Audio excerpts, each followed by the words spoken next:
Les Mille et une nuits, traduit par Antoine Galland, tome 1er. Nuit 33. 1 heure avant le jour, Dinarzade, s'étant éveillée, dit à la sultane : « Ma chère sœur, si vous ne dormez pas, contez-moi, je vous prie, ce qui se passa entre les dames et les calenders. » Très volontiers, répondit Scheherazade. En même temps, elle continua de cette manière le conte de la nuit précédente. Après que les calenders eurent bu et mangé à discrétion, ils témoignèrent aux dames qu'il se ferait un grand plaisir de leur donner un concert, si elles avaient des instruments et qu'elles voulussent leur en faire apporter. Elles acceptèrent l'offre avec joie. La belle Safie se leva pour en aller quérir. Elle revint un moment ensuite et leur présenta une flûte du pays, une autre à la persienne et un tambour de basque. Chaque calender reçut de sa main l'instrument qu'il voulut choisir et ils commencèrent tous trois à jouer un air. Les dames qui savaient des paroles sur cet air qui était des plus gais l'accompagnèrent de leur voix, mais elles s'interrompaient de temps en temps pour de grands éclats de rire que leur faisaient faire les paroles. Au plus fort de ce divertissement, et lorsque la compagnie était le plus en joie, on frappa à la porte. Safie cessa de chanter et alla voir ce que c'était. « Mais, sire, dit en cet endroit Scheherazade au sultan, il est bon que votre majesté sache pourquoi l'on frappait si tard à la porte des dames, et en voici la raison. » Le calife Haroun al-Rachid avait coutume de marcher très souvent la nuit, incognito, pour savoir par lui-même si tout était tranquille dans la ville et s'il ne s'y commettait pas de désordre. Cette nuit-là, le calife était sorti de bonne heure, accompagné de Giafar, son grand vizir, et de Mesrour, chef des eunuques de son palais, tous trois déguisés en marchands.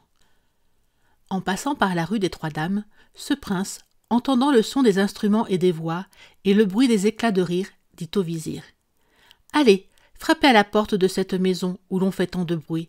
Je veux y entrer et en apprendre la cause. » Le vizir eut beau lui représenter que c'étaient des femmes qui se régalaient ce soir-là, et que le vin apparemment leur avait échauffé la tête, et qu'ils ne devaient pas s'exposer à recevoir d'elles quelque insulte, qu'il n'était pas encore heure indue et qu'il ne fallait pas troubler leur divertissement.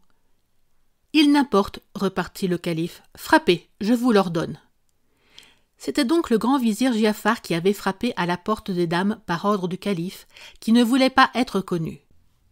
Safie ouvrit, et le vizir, remarquant, à la clarté d'une bougie qu'elle tenait, que c'était une dame d'une grande beauté, joua parfaitement bien son personnage.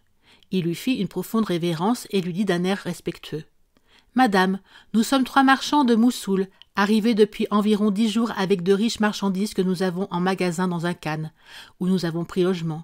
Nous avons été aujourd'hui chez un marchand de cette ville qui nous avait invités à l'aller voir.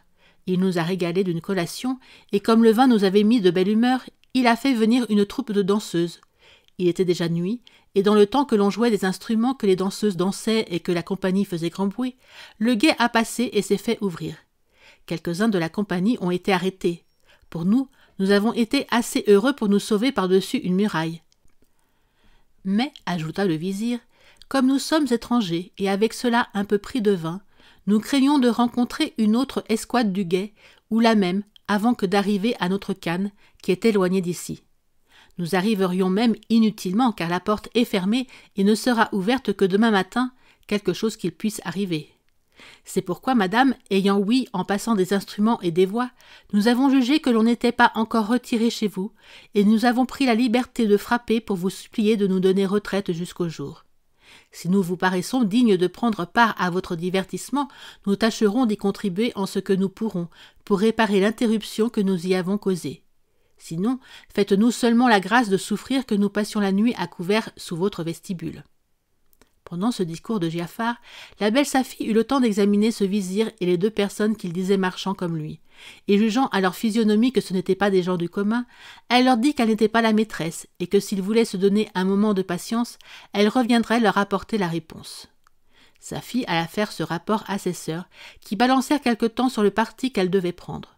Mais elles étaient naturellement bienfaisantes, et elles avaient déjà fait la même grâce aux 3 calenders. Ainsi, elles résolurent de les laisser entrer. Scheherazade se préparait à poursuivre son conte, mais s'étant aperçue qu'il était jour, elle interrompit là son récit. La quantité de nouveaux acteurs que la sultane venait d'introduire sur la scène, piquant la curiosité de Schahriar et le laissant dans l'attente de quelque événement singulier, ce prince attendit la nuit suivante avec impatience. Merci d'avoir regardé cette vidéo.